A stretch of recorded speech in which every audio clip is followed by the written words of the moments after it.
उत्पत्ति की किताब अध्याय 32। एसाव से मिलने की तैयारी। याकूब ने भी अपना मार्ग लिया और परमेश्वर के दूत उसे आ मिले। उनको देखते ही याकूब ने कहा, यह तो परमेश्वर का दल है। इसलिए उसने उस स्थान का नाम महनईम रखा। तब याकूब ने सेईर देश में अर्थात एदोम देश में अपने भाई एसाव के पास अपने आगे दूत भेज दिए और उसने उन्हें ये आज्ञा दी, मेरे प्रभु एसाव से यूँ कहना, तेरा दास याकूब तुझसे यूँ कहता है कि मैं लाबान के यहाँ परदेशी होकर अब तक रहा और मेरे पास गाय, बैल, गधे, भेड़, बकरियाँ और दास दासियाँ हैं और मैंने अपने प्रभु के पास इसलिए संदेश भेजा है कि तेरे अनुग्रह की दृष्टि मुझ पर हो। वे दूत याकूब के पास लौट के कहने लगे, हम तेरे भाई एसाव के पास गए थे और वह भी तुझसे भेंट करने को 400 पुरुष संग लिए हुए चला आता है।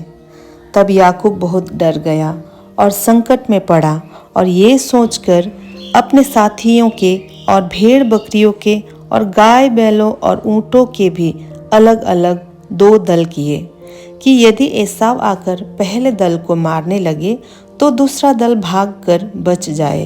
फिर याकूब ने कहा, हे यहोवा, हे मेरे दादा अब्राहम के परमेश्वर, हे मेरे पिता इसहाक के परमेश्वर, तूने तो मुझसे कहा था कि अपने देश और जन्मभूमि में लौट जा और मैं तेरी भलाई करूँगा। तूने जो जो काम अपनी करुणा और सच्चाई से अपने दास के साथ किए हैं कि मैं जो अपनी छड़ी ही लेकर इस यरदन नदी के पार उतर आया और अब मेरे 2 दल हो गए हैं।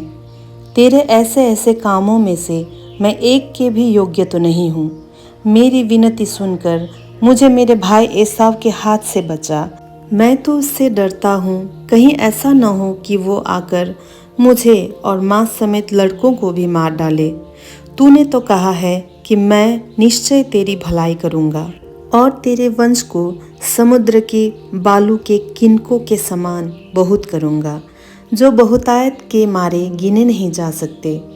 उसने उस दिन रात वहीं बिताई और जो कुछ उसके पास था उसमें से अपने भाई एसाव के भेंट के लिए छाँट छाँट कर निकाला, अर्थात 200 बकरियाँ और 20 बकरे और 200 भेड़े और 20 मेढ़े और बच्चों समेत दूध देने वाली 30 ऊँटनियाँ और 40 गायें और 10 बैल और 20 गधियाँ और उनके 10 बच्चे।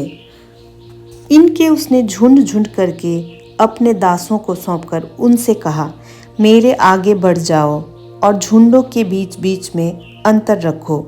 फिर उसने अगले झुंड के रखवाले को ये आज्ञा दी, जब मेरा भाई एसाव तुझे मिले और पूछने लगे, तू किसका दास है और कहाँ जाता है, और ये जो तेरे आगे आगे हैं वे किसके हैं, तब कहना, ये तेरे दास याकूब के हैं।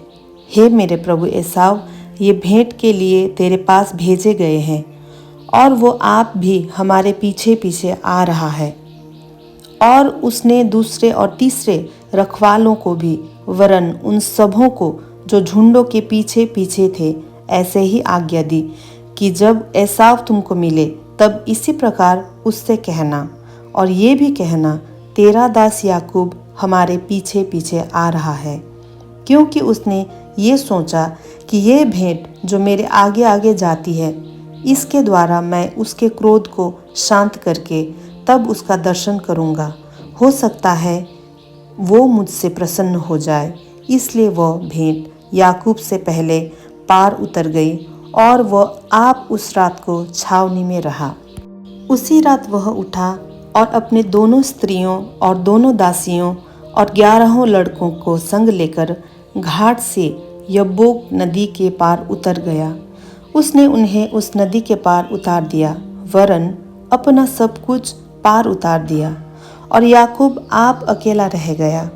तब कोई पुरुष आकर पौ फटने तक उससे मल्ल युद्ध करता रहा। जब उसने देखा कि मैं याकूब पर प्रबल नहीं होता, तब उसकी जांघ की नस को छुआ और याकूब की जांघ की नस उससे मल्ल युद्ध करते ही करते चढ़ गई। तब उसने कहा, मुझे जाने दे, क्योंकि भोर होने वाला है। याकूब ने कहा, जब तक तू मुझे आशीर्वाद न दे तब तक मैं तुझे जाने न दूंगा। और उसने याकूब से पूछा, तेरा नाम क्या है? उसने कहा, याकूब। उसने कहा, तेरा नाम अब याकूब नहीं परंतु इज़राइल होगा, क्योंकि तू परमेश्वर से और मनुष्य से भी युद्ध करके प्रबल हुआ है। याकूब ने कहा, मैं विनती करता हूँ, मुझे अपना नाम बता। उसने कहा, तू मेरा नाम क्यों पूछता है? तब उसने उसको वहीं आशीर्वाद दिया। तब याकूब ने ये कहकर उस स्थान का नाम पनीएल रखा, परमेश्वर को आमने सामने देखने पर भी मेरा प्राण बच गया है। पनीएल के पास से चलते चलते सूर्य उदय हो गया और वह जांग से लंगड़ाता था। इज़राइली जो पशुओं की जांग को जोड़ वाले जंघानस को आज के दिन तक नहीं खाते, इसका कारण यही है कि उस पुरुष ने याकूब की जांग के जोड़ में जंघानस को छुआ था। उत्पत्ति अध्याय 32 यहाँ पर समाप्त होती है।